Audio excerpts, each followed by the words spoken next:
wax markaasna waxa kubadii ka ciyaari jiray qaybaha maaragta meel ka ciyaari jiray laakiin badanaa wax u badnaa jiray qaybta weerarka maaragta in nolosha doobnimada ka baxo oo maaragta ka xaroodo magaaladan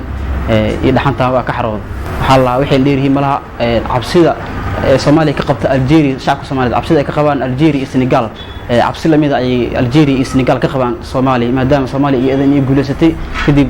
waxa maaragta isla sanadii 2018 waxa ay soo rogashay anoo ciyaar xafadeed ah ina Jaanis ka helo degmada anoo markaas buurtiga xogaa ay bilawnaa degmada Kaaraan runtii markaasna aad waa u yara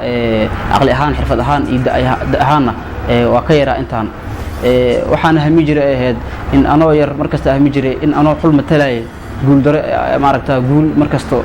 xulkeyga uu gaaro qof kasta hami uu leeyahay laakiin dad la yaabaya jiro qofka hamigiisa markuu sheego laakiin ani ma qarinayo hamigeyga meesha ugu sareysa waa Premier League inaan ka ciyaaro insha Allah kulay ilaa ay hamigeyga iyo rajadeeda ka gaarana waa dabaheyn doona ilaa meesha kaga soo haro waa wada doona insha Allah Ilaahay yiraahdo hamigeyga ani ahaan hadda qof 15 sano ilaa 20 sano aad ku soo jiri kara ahay كل وعنا وناسن داوديال كسر بهذا برامج كنا تاريخ شخصي عنك وحنا مرتي وهم أنت قلعي حلو قناة الصومالي تويتون سنجرده كسر قولستي كوب كسكافة السبنتين يتوبي كداعي قول هاي مرشالي كسر بو بليغ الشيء تاريخ هذا حلقة كلالتي حلقة كسر بربارتي وكلها برنامج شخصي عنك مجيء عبد القادر عن محمد كل شيء مقدشو قاران دقمة كاران كنا صوب بارس لدقمة كاران هيركي وحبر الشهادة وها إلا يدوسي هير سرق دكتور سرق إلا هير جامعات وها دكتور سرق معركة كسود محلها دكتور سكول لو مجاوب الشعب السنة ده اسمركي سكول كويدة معنا أحرق أنا كبير جامعة خلص أنا وأخاتي كده محلها وبرنامج مساعي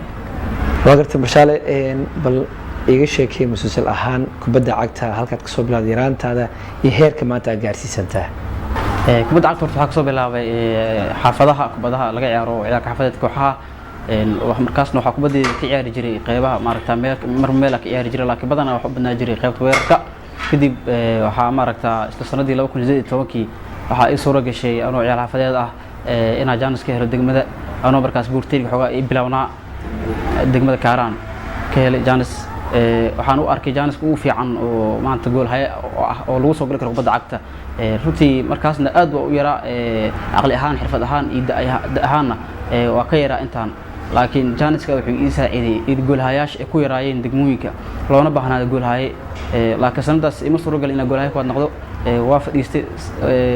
sanadii ku xigtay 2019 isla degmooyinka ku laabtay degmada Kaaraan matali markaas sanadaasna waxa ii soo gashay inaan noqdo gool hay ku degmada Kaaraan waxa ku harnay heerka gurubyada kadib waxa ku biiray kooxda kubadda cagta Albadal oo ka ciyaarayay horyaalka Serie muddo dhowr sano ahna halkaas ka soo gudbay Serie ciyaaraysay wuxuu alxamdulillah Ilaahay soo galiyay kooxda Albadal ka soo saaray horyaalka Serie noqoto horyaalka heerka labaad ee Serie soo baxdo waxaana sanadaas ku guuleystay gool hay uu fiicnaa horyaalka Serie oo lagu abaalmariyay isla sanadii xigtay waxa ku biiray kooxda kubadda cagta Badbaado oo ciyaarayay horyaalka Serie waxa hadana markale ii soo gashay inaan kooxda kubadda cagta Badbaado ka soo saaro tartanka Serie oo akeen horyaalka Serie A ayadoo markaas horyaalka ku qaaday qaab imbiitana oo anaga nagala badan horyaalkii ku guuleysanay waxa ka ciyaarnay horyaalka Serie A oo hadda ku dhameysanay kaalinta lixaad horyaalku dhaxmarayna waxa la doortay oo naqday goolahay xulka qaranka Soomaaliyeed ana Zamatika hadda ka ciyaaraya tartankii Sakaafson ee ka dhacay Ethiopia in soo rogashay inaan noqdo goolahay ugu fiicnaa tartanka ahaydna markii ugu horeysay aan matalka qaranka Soomaaliyeed waxaan hami jiray ahayd in anoo yar markasta hami jiray in anoo xul matalay guul dare maaragta guul markasto xulkeyga uu gaaro waan hami jiray markasto waan dhigi jiray anoo yar marka xulka matalay xulka ma guul dareysanayo alxamdulillah hadalkii yaraanteeda Ilaahay isoo galiyay xulkii uu guuleystay waliba maaragta goolahay u fiicnaa tartanka noqdo markaas alxamdulillah والله horta ani qof kasta meel saro hamiya ani ahaan hadda qof 15 sano ilaa 20 sano aad ku soo jiri kara ahay hamigeyna waa maanta meel sare ah in kubadda cagta meelaha aad loogu xiiseeyo tahay dunida Yurubtaas inaan ka soo muuqdo oo runtii maaragta rajadeeda waa meesha ugu weyn oo maaragta qof kasta hami uu leeyahay laakiin dad la yaabaya jiro qofka hamigiisa markuu sheego laakiin ani ma qarinayo hamigeyga meesha ugu sareysa waa Premier League inaan ka ciyaaro insha Allah kulay ilaa ay hamigeyga iyo rajadeeda ka gaarana waa dabahayn doonaa ilaa meesha kaga soo haro waa wada doonaa insha Allah hadduu Ilaahay yiraahdo hamigeyga meesha ugu sareysa laakiin markasta waxaa hamigeyga u yahay inaan markasta ka soo muuqato heerka xulka qaranka Soomaaliyeed xulalka qaybihiisa kala duwan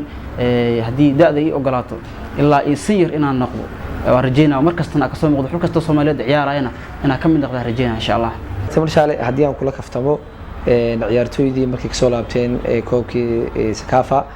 qaarkood way aqalgaleen maanta waa xaasalayaal adiga qorsheynaysaa in xaasal noqotid maadaama riyadaada qayb ka mid ah rumaysay wallahi horta waxa waay ani waqtigaas hadda ma dhihi karo ima qorsheysna laakiin maaragta waa jeclahay maaragta in nolosha doobnimada ka baxo oo maaragta ka xaroodo magaaladan iyo dhaxantaaba ka xaroodo laakiin waxa ka horeeya waxay tahay in waajibaadka xulka qaranka ku fikirayo ku haminayo inaan gaaro anoo guuleystay oo xulkayga guul u soo gaarsiiyay inaan guursado kadib maaragta kadib magaalada aqbsado saasoo qorsheeyo والله horta rajadeen aad u sareysaa aan ahaana marka ka hadlo dadku waxay aaminsan yihiin in marka group kala soo saaray group dhimasho oo nolol iyo geeri ah galnay laakiin aan ahaan ma ila adka sababtoo ah Algeria iyo waxa la waxay leeyihiin malaha cabsida Soomaaliya ka qabta Algeria shacabka Soomaaliyeed cabsida ay ka qabaan Algeria iyo Senegal cabsi lamid ay Algeria iyo Senegal ka qabaan Soomaaliya maadaama Soomaaliya ay guuleysatay groupkan inuu adeeg yahayna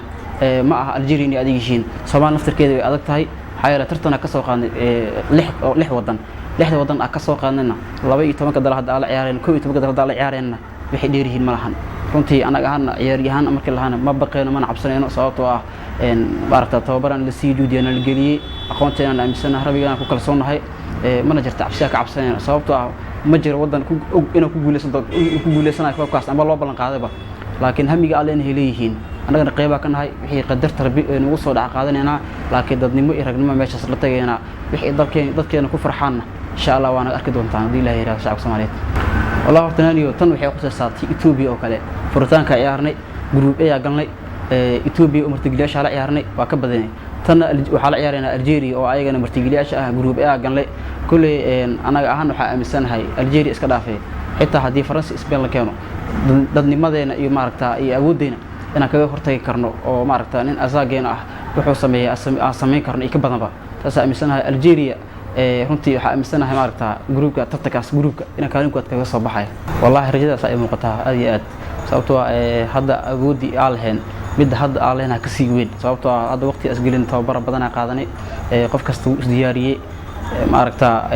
hadda anaga tartanka ahminayna waa koob adduun insha Allah ayadoo wali rajada ay aad u sahlan tahay maadaama afarka wadan la rabo anagana waxa xoog saari doonaa muhiimadeena ma aha in afartaas ka mid noqono waa inaan champion noqonaa waa meeshaas anaga hamigeena u yahay